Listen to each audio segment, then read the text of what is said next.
All right, it is time for my best PS5 games, or like more like 10 PS5 games I recommend, right? So let's get right into it. Now, here's the catcher. Here's the catcher.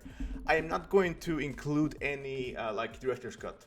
So no, even though I recommend them, Death Stranding, Ghost of Tsushima, Final Fantasy VII Intergrade, which obviously has new content. The same thing with Death Stranding has new content, director's cut. So no games like that. No games like Uncharted, the collection, which is obviously very good on PS5. So no like PS5 upgrades, except maybe one game.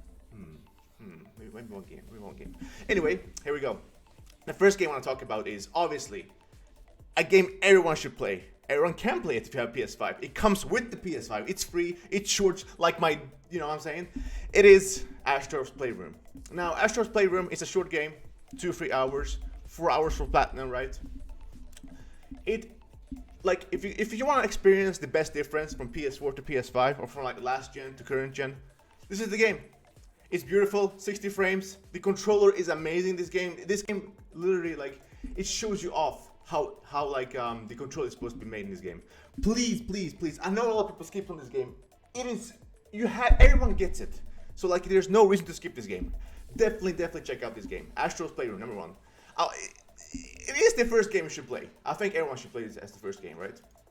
Number two. Now, by the way, this is in no order, but number two is Spider-Man Miles Morales. Now, again, cross-gen game, but it is amazing.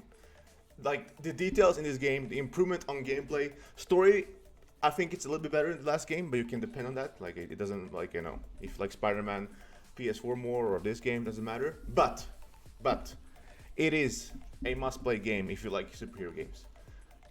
What else can I say? I mean, it is definitely like... It improves so much on the gameplay aspect from Spider-Man PS4, and I think like most people who have a PS5 have this game. You can see it on the sales, so I don't think I have to tell you guys more about this. However, the next three games I'm gonna tie into one, okay? And they're hard games, so this is like my not the hardest games on PS5, but they're tied in. And the first game I want to talk about is Demon's Souls. Now, Demon's Souls. If we're gonna start out with the Souls games, I think Demon's Souls is the easiest game to start out with. However, it's not the best, but it is the easiest. But one thing I will say about this game, it is the most polished Souls game I've played. It is the most beautiful Souls games I've played, and it has the best like frame rates, no dips. It's locked 60 all the time. Beautiful graphics. This game like showcases how a PS5 game should look like and play like, 100%. However, the next game I'm gonna talk about that I want to tie into this is obviously, if you're gonna play that game, you're going to have to play Elden Ring. Now, Elden Ring is a multi-platform game, and this is not only exclusive, right? But I feel like I have to mention Elden Ring. There's no, what am I supposed to, like, what else can I say about Elden Ring? It is, right now, the most awarded game of all time. You know what I'm saying? So, that's that. And the third game I want to talk also about is Returnal. Now, you see how these three games tie in? Returnal is incredible. Like, you want pure gameplay wise, people always say, oh, Sony games, you know, story. Play this game. This game is literally the opposite of our classic Sony game. It's only gameplay. The cutscenes, like what, like half an hour max combined? Oh, I want Sony to do more, you know, non-cinematic games. What? No one buys Returnal. Okay. Like, come on, man. Come on. Like, they do games differently, and then no one buys them. Like, why? Whatever. Buy Returnal. The next game is also a showcase for the PS5. Definitely. Even though it's a cross-gen game, this game showcases PS5 beautifully. And that is Horizon Forbidden West. Now, PS4, PS5 version, right? You usually have these two versions. This, I think, is the biggest difference in a version, because I feel like this game uses some sort of filter and like engine that's so much different from the PS4 game. Usually when you play a PS4 game that's enhanced to PS5, you can say like, oh, you know, this is the PS4 game from the beginning. But for Horizon, it's like, this could have been a PS5 only game, and I wouldn't be surprised. That's why I'm looking so much forward to the expansion coming out. Oh, I can't wait that in April. That's going to be incredible. If you like open world games, Horizon Forbidden West is a must-play game. However, if you never played Horizon Zero Dawn is actually 4K 60, checkerboard 4K 60 on PS5. There's no PS5 version as of now, but if you never played Horizon, you can definitely play Horizon Zero Dawn in 4K 60 on PS5. Next game, let's go. This is only a PS5 game, but it's a must-play game. It's Ratchet & Clank Rift Apart. Ratchet & Clank Rift Apart with Along Horizon. That's why they put this game together. Again, no specific order. Ratchet & Clank Rift Apart and Horizon Forbidden West are the two most prettiest games I've seen. Now, obviously, there are some games that come close, but like when I think about it, this game can run some weird, I don't know, injection 4K, whatever, graphics mode, 4K, right? Some sort of like 4K high resolution mode with ray tracing and 60 frames at the same time. And it looks amazing. This is one of the few games where I actually believe in like ray tracing. I'm not a big fan of ray tracing. Gameplay is incredible. It uses DualSense very good. Story is decent, but this game is one of those games where you just want to play it for the gameplay more than the story itself. And his new character. If you never play Ratchet & Clank game, can you play this game? Yes, you can. Yes, you can. Yes, you can. Next game. Oh, this is gonna be a controversial one, right? The only reason I put this game here, The Last of Us Part 1, is because I really like Last of Us. And I feel like this is a game where the other games, right, there's like enhanced games. I would not say this is a remake game. This is like a game where I would say if Last of Us came out in 2022 or like 10 years later, this is how it would be. Obviously, there's some aspects that are still old school from like 2013.